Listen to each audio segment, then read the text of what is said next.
Hi, David Brett Williams here with the Honor the Grind podcast, the podcast where we recognize that it takes effort and hard work to achieve your dreams. Today, I'm covering how to live each day with optimism.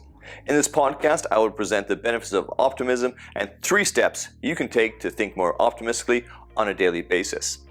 There is a growing body of evidence that being optimistic about life has measurable benefits, not just for your mental health, but for your physical well-being too.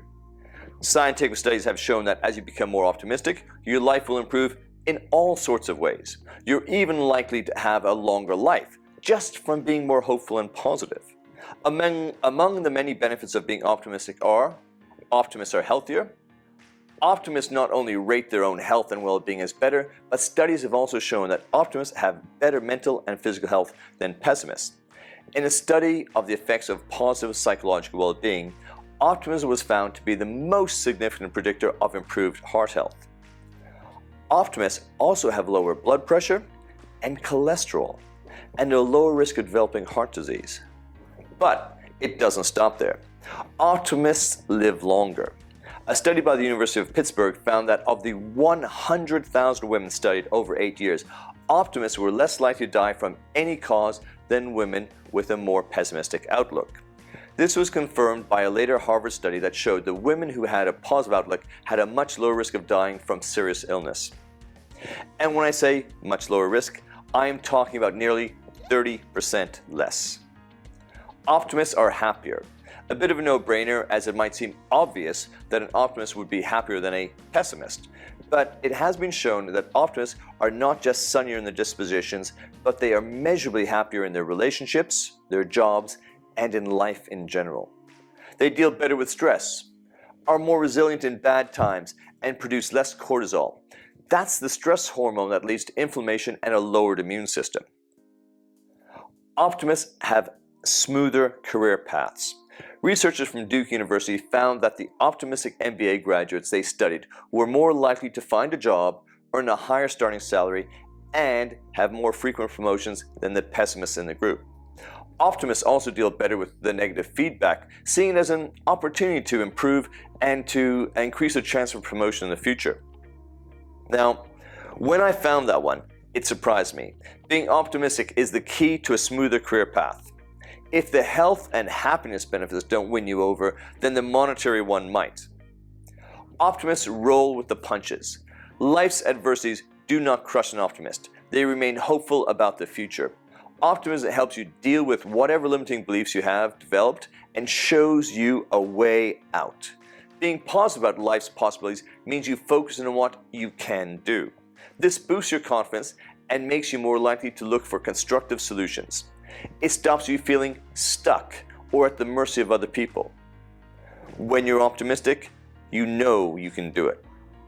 The research is out there, and it tells us that if we're optimistic, we are healthier, we live longer, we are happier, we have smoother career paths, and we deal with life's inevitable challenges more effectively.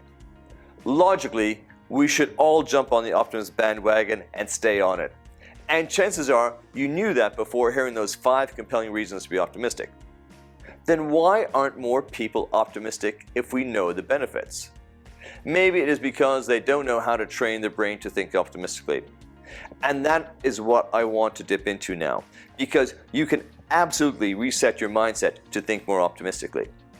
Scientists have found that negative or positive mindset is only about 25% inheritable. The rest is dependent on the environment, especially the atmosphere where you grew up.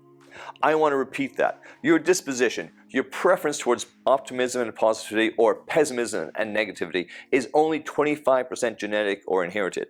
That means 75% can be altered. 3/4 is down to you.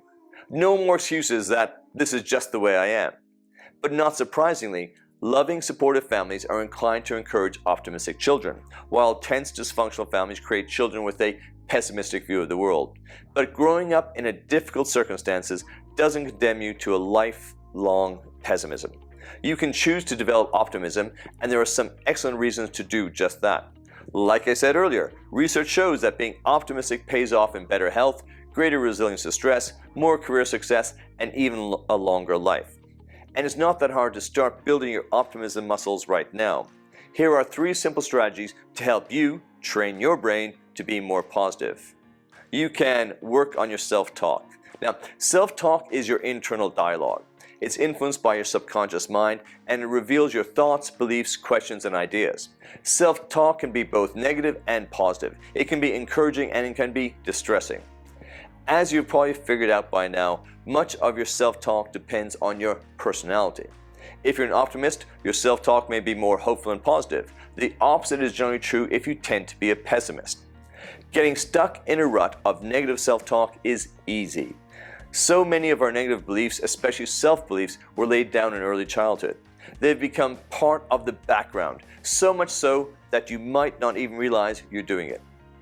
If it is safe to do so, sit back and close your eyes for a moment and think about how you talk to yourself. Do you beat yourself up when things go wrong? Do you think that deep down you're lazy or stupid? Before you can learn to practice more positive self-talk, you must first identify negative thinking. This negative thinking and self-talk generally falls into 4 categories. You have personalizing, when you blame yourself for everything. You have magnifying, when you focus on the negative aspects of a situation, ignoring any and all of the positive. You have catastrophizing, when you expect the worst and you really let logic or reason persuade you otherwise. And you have polarizing. You see the world in black and white or good and bad. There's nothing in between and no middle ground for processing and categorizing life's events. When you begin to recognize your types of negative thinking, you can work to turn them into positive thinking. This requires practice and time and won't happen overnight. The good news is that it can be done. A 2012 study shows that even small children can learn to correct negative self-talk. Focus on the future. Optimists have their eye on the future. Whether your past is a good thing or a bad thing, it can hold you back if you dwell on it for too long. No matter what the present circumstances, optimists expect that good things and more opportunities are just around the corner. They stay hopeful and positive that things will not just work out, but they'll be better. Optimists stay on track with their long-term goals while getting the day-to-day work done, and that gives them a greater feeling of control over their lives. Optimists don't stay stuck in the past or brood over what they might have done wrong or what people did to them. Let your past be stepping stones to your next success, not an anchor in which you think you have to stay. It's time to get over the past, no matter how good or how bad, and start focusing on the future. You can look for the good things. In his book, Hardwiring Happiness, the new brain science of contentment, calm, and confidence, Rick Hanson explains that our brains don't automatically recognize the good for 2 reasons. First, there isn't a stimulus to catch your attention, usually in something good. There's no threat, there's no fear, there's nothing to make your brain stand up and take notice. Your brain doesn't automatically note all the bad things that didn't happen. Second, through a process called habituation, your brain filters out the everyday happenings that don't change every day, whether it's the refrigerator's constant hum or, thankfully, the routine absence of major disasters in our daily lives. While habituation is an efficient use of your brain's neural resources, it causes a lot of the good that's around us all the time to simply go unnoticed.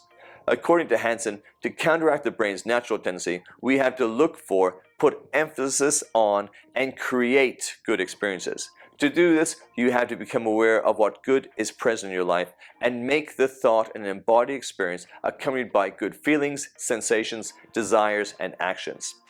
Hanson's not talking about making anything up here. He only asks that we see what's true and already right there in front of our eyes.